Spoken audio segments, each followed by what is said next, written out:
Rita Bonfim Silva is trying to keep the same routine, but her life will probably soon dramatically change.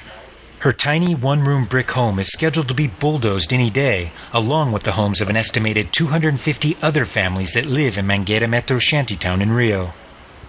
The city wants the houses gone to begin an urban redevelopment plan ahead of the 2014 World Cup and 2016 Olympics.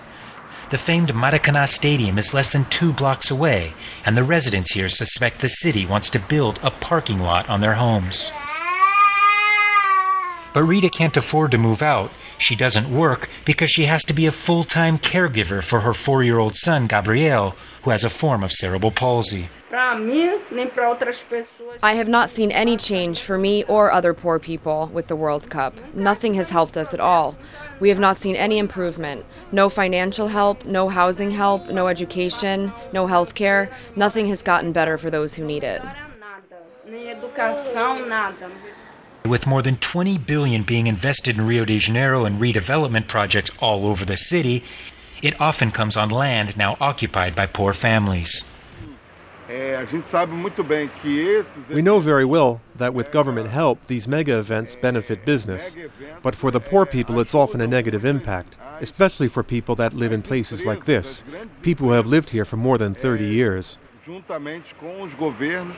What's happening in this community and as many as a half dozen others in Rio just like it is starting to get some serious attention.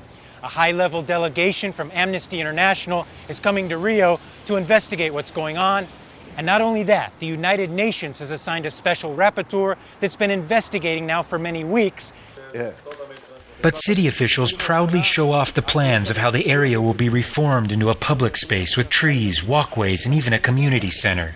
They admit relocation of families is not a simple process, but say that they are not intentionally violating anybody's housing rights. We're not trying to carry out a process of forced removal of the families.